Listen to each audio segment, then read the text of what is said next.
Via Justiça de hoje está discutindo a criação da Comissão Nacional da Verdade e a lei que acabou com o sigilo eterno de documentos de Estado.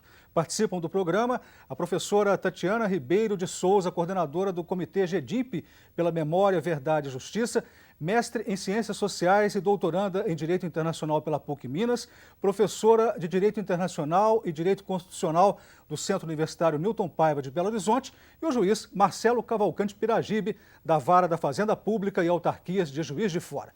Nós vamos abrir este bloco com a opinião do presidente da Comissão de Direitos Humanos da Assembleia Legislativa de Minas Gerais. Perguntamos ao deputado Durval Ângelo o que a Comissão da Verdade significa para a história do Brasil. A lei da anistia deveria ser modificada para permitir a punição de torturadores e responsáveis por desaparecimentos políticos? Um avanço limitado. Nós esperávamos que a decisão da Corte Interamericana, que o Brasil tem até o dia 14 para cumprir, em relação aos desaparecidos da guerrilha do Araguaia, fosse cumprida de forma mais integral. Hoje, é um absurdo a manutenção da lei da anistia. A própria ONU, a OEA, tem orientado que o Brasil deveria revogar essa lei e a Comissão da Verdade deveria ter claramente nos seus objetivos função de investigar e de encaminhar para o Judiciário para devidas punições. Então, eu acho que foi um avanço, mas um avanço limitado. E o meu receio é um só, que a repetição de uma história se dê como farsa. E eu acho que hoje, mais do que nunca, o setor militar ainda intimida, ainda impõe no Brasil seu desejo, não é um setor que eu diria, pelo menos em termos dos seus comandantes, cidadão e preparado para conviver com a democracia. Infelizmente, isso tem inibido ações do governo, diferente do que acontece na Argentina, no Uruguai, no Paraguai, no Chile, em tantos outros países do mundo. Professora Tatiana, o deputado disse um avanço limitado. Qual a opinião da senhora sobre o que ele falou? Eu concordo muito com ele e, na verdade, essa opinião do deputado Durval Ângelo representa um pouco o pensamento dos movimentos que lutaram pela criação da Comissão da Verdade. Existem muitas críticas à forma como ela foi implementada. Na verdade, nós estamos satisfeitos porque é o que temos, mas não é o que gostaríamos, né, em termos daqueles que lutam pelos direitos humanos. Ela, por exemplo, deveria se chamar Comissão de Verdade e Justiça, é uma das reivindicações, porque deve-se buscar também a justiça para que isso não se repita mais. O deputado Durval Ângelo falou sobre a decisão do Araguaia, é muito importante essa questão, que é do caso Gomes Landi e outros versus Brasil, onde o Brasil foi condenado. A jurisprudência da Corte Interamericana tem se consolidado no sentido de não permitir a autoanistia. E o problema da lei de anistia no Brasil não se trata exatamente de mudá-la ou de revogá-la, mas de dar interpretação constitucionalmente adequada. Porque a anistia é possível, mas anistiar os agentes do Estado, que é a autoanistia, é isso que não se pode admitir. Doutor Marcelo, há um forte argumento que pede a responsabilização dos culpados. Crimes deste tipo não prescreveriam, diz esse argumento. Ele está certo, esse argumento? Está certo.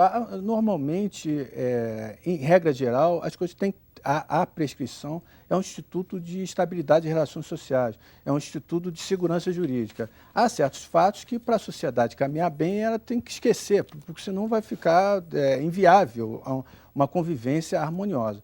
Há outros, como crimes que estão estampados agora na Constituição, que têm a nota da imprescritibilidade.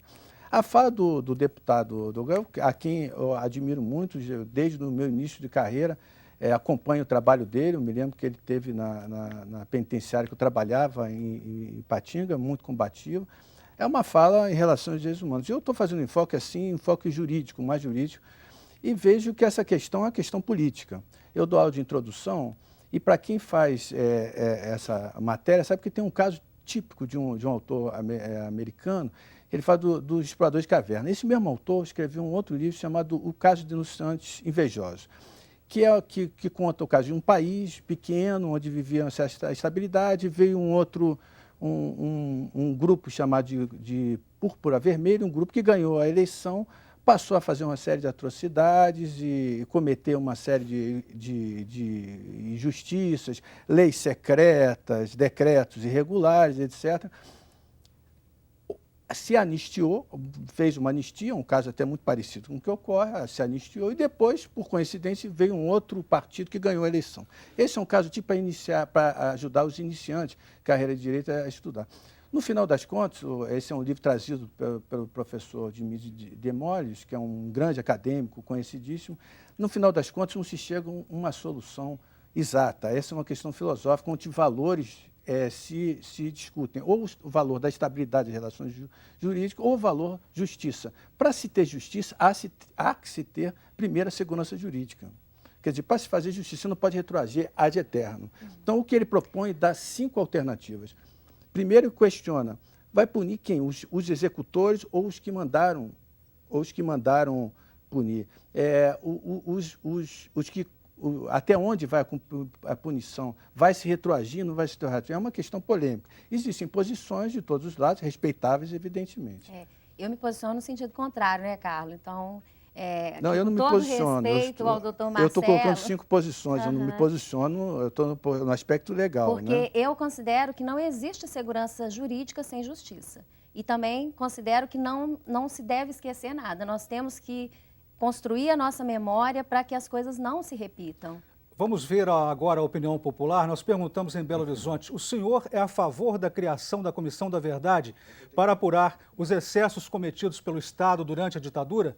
A lei da anistia deveria ser modificada para permitir a punição de torturadores e responsáveis por desaparecimentos políticos? O que o senhor achou da lei que acaba com o sigilo eterno de documentos oficiais de Estado? Sou a favor, eu acho que deve ser feito, mas sem haver caça às bruxas. O direito de verificar o que aconteceu no país no passado é importante demais, tendo em vista que o regime militar ele tolhiu muito a liberdade das pessoas, não deixando que as pessoas pronunciassem e manifestassem a opinião de cada um. Então eu acho muito válido hoje que fosse criada essa comissão, sim. Tem que ser, porque muita mãe está sem saber onde está o filho até hoje. Já que se trata de uma dívida do Estado brasileiro com as famílias, né, das pessoas, dos ausentes hoje. Então, assim, o Estado ele tem esse dever de informar. Tá certo que há uns limites, né, não se pode divulgar tudo que aconteceu pela própria segurança jurídica do Estado, mas eu acho que deve ser criado, sim, o quanto antes. Eu acho que tem que deixar do jeito que está, porque os atos praticados foram praticados dentro de um sistema, dentro de um regime. Isso foi discutido pela comissão, foi aprovado constitucionalmente. Eu acho que isso não deve ser modificado. Da mesma forma que em outros países, que a gente tem visto na Argentina, de uma forma geral na América Latina, né? Sempre esses torturadores, esses que participaram desses atos bárbaros, sempre foram objeto de punição. Eu não vejo por que o país vai utilizar outra forma de atuação, sendo que o correto seria que todos fossem punidos, né, pelos atos praticados. O Via Justiça faz agora mais um intervalo e voltamos logo com o bloco final do programa.